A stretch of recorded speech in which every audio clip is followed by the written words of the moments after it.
আমি শুরুতেই আল্লাহর শুকরিয়া জ্ঞাপন করছি আলহামদুলিল্লাহ। পাশাপাশি গত বছর জুলাই এবং আগস্টে যারা জীবন দিয়েছেন, যাদের রক্তের বিনিময়ে আজকে এই চমৎকার পরিবেশ আমরা পেয়েছি, আমরা আমাদের কথাগুলোকে মন খুলে বলার সুযোগ পাচ্ছি, কালচারাল হেজিমনিকে পরাজিত করে বাংলাদেশের নয়া স্বরূপ আবিষ্কার করার সুযোগ আমরা পাচ্ছি। আমি সেই শহীদদেরকে সম্মান জানাচ্ছি এবং আল্লাহর কাছে দোয়া করছি আল্লাহ যেন সবাইকে শাহাদাতের মর্যাদা দান করেন, আল্লাহুম্মা আমিন।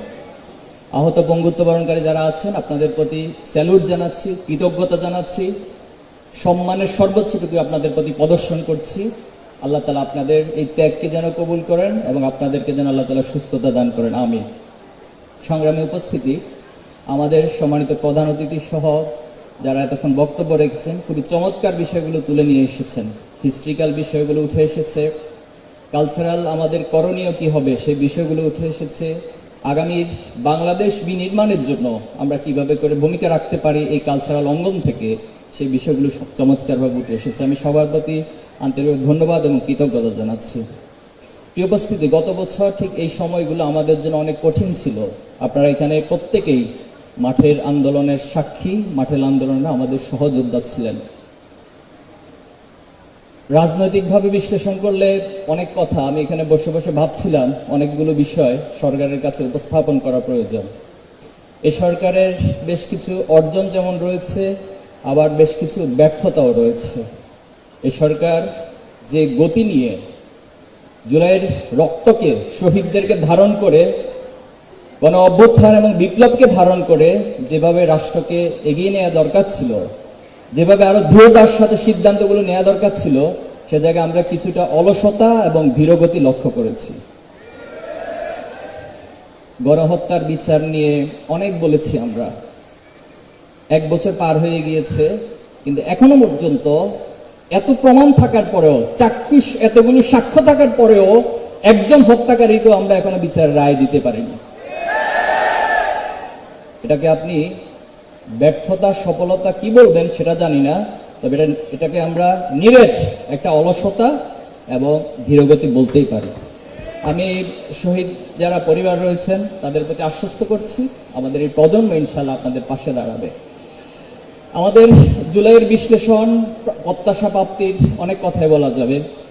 একটা জায়গায় এসে খুব কষ্ট ফিল করি, খুব বেদনা ফিল করি যে জুলাই নিয়ে কিছু কিছু ব্যক্তি, কিছু কিছু গোষ্ঠী অসুস্থ ক্রেডিট দাবির একটা অসুস্থ প্রতিযোগিতা লিপ্ত হয়। এগুলো আমাদেরকে খুব ব্যথিত করে। আমরা শুরু থেকে বারবার বলেছি এই জুলাইতে যতজন শহীদ হয়েছে আমরা প্রত্যেককে আমাদের হৃদয়ে ধারণ করি এবং প্রত্যেকটি পরিবারও আমাদেরকে ধারণ করবে। এই জুলাইয়ের আন্দোলনের শহীদরা কোনো ব্যক্তির, কোনো দলের হতে পারে না। এখানে আপনি যদি বিশ্লেষণ করেন যতজন শহীদ হয়েছে শুধু ছাত্রের মধ্যে সীমাবদ্ধ ছিল না, কোনো পেশার মধ্যে সীমাবদ্ধ ছিল না, কোনো বয়সের মধ্যে সীমাবদ্ধ ছিল না। তাহলে আজকে কেন সে শহীদদেরকে নিয়ে দলীয় রাজনীতিকরণ করা হচ্ছে? আমাদেরকে অনেকবার বলা হয়েছে শহীদদের তালিকা প্রকাশ করার জন্য। আমরা সকলের তালিকা একসাথে করে প্রকাশ করেছি, বলেছি যে আমরা শহীদদের চেহারার মধ্যে কোনো ভিন্নতা খুঁজি না, প্রত্যেকটি পরিবারও আমাদেরকে ধারণ করবে।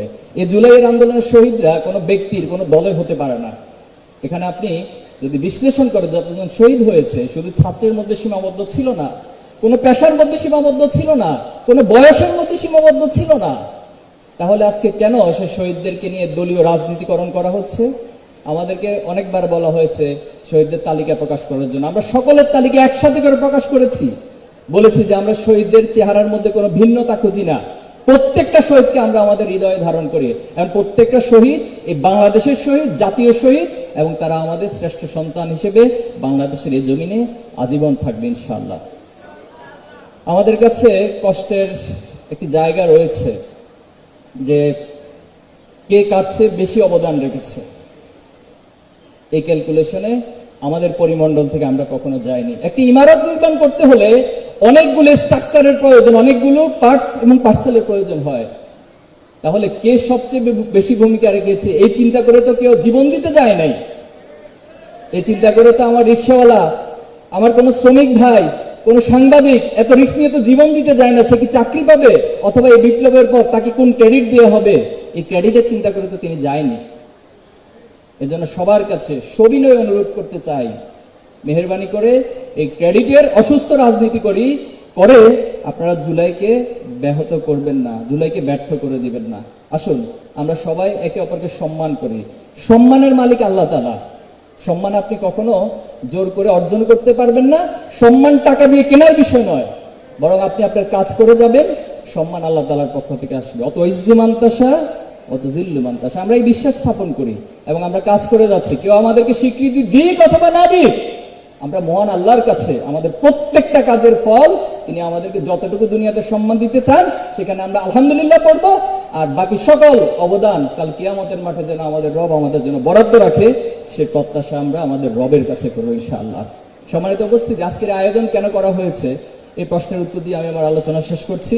আজকের আয়োজন কোনো বিনোদন আয়োজন নয়, এটা কোনো বিনোদন অনুষ্ঠান হচ্ছে না। মেহেরবানি করে কেউ এটাকে বিনোদনের অংশ মনে করবেন না, বরং প্রত্যেকটা রাজনৈতিক আন্দোলনকে, রাজনৈতিক বিপ্লবকে যদি সমাজে স্থায়ীভাবে প্রতিষ্ঠা করতে হয় তাহলে সেখানে সাংস্কৃতিক আন্দোলন, সাংস্কৃতিক বিপ্লব করতে হয়। আমরা সেই উদ্দেশ্যে মূলত আজকের আয়োজনগুলো করেছে সাইমন শিল্পী গোষ্ঠী। এবং আমরা এটা বলতে চাই, এখানে সাহসিকতা, এখানে বীরত্ব, এই ত্যাগ সবকিছুকে একটা শিল্পের মধ্য দিয়ে উপস্থাপন করা হবে, যেটা আমাদের জুলাইয়ের স্মৃতিকে দগদগে সেই স্মৃতিগুলো বারবার স্মরণ করিয়ে দিবে।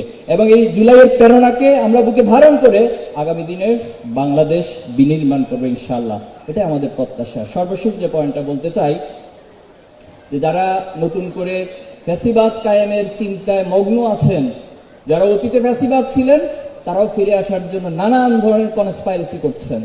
আবার নতুন করেও কিছু কিছু জায়গা থেকে তারা ফ্যাসিবাদের সে আগের চেহারায় ফিরে আসার একটা প্রচেষ্টা আমরা লক্ষ্য করছি।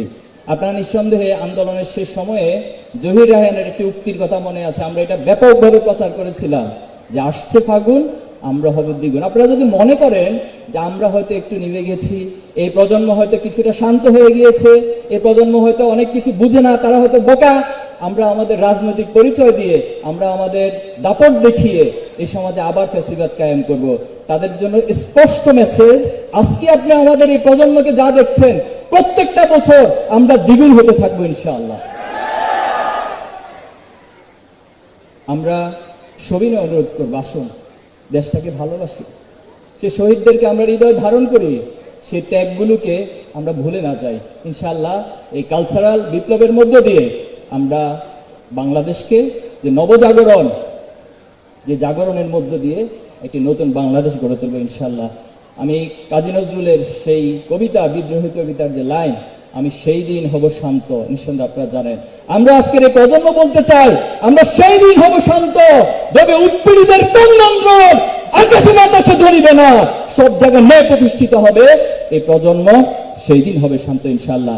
আমি আবারও প্রধান অতিথি সহ সকল মেহমানদেরকে আন্তরিকভাবে ধন্যবাদ এবং কৃতজ্ঞতা জানিয়ে সারা দেশবাসীকে আমাদের এই 4 দিন ব্যাপী আয়োজনে সম্পৃক্ত হয়ে এই আয়োজনকে আপনারা সফল করার জন্য সবিনয় অনুরোধ জানিয়ে আয়োজনের সাথে সাইমন শিল্পী গোষ্ঠীর যত কলা কৌশলী রয়েছেন, এখানে যাদের সার্বিক সহযোগিতা রয়েছে, সবার প্রতি কৃতজ্ঞতা জানিয়ে আমার কথা শেষ করছি। আসসালামু আলাইকুম।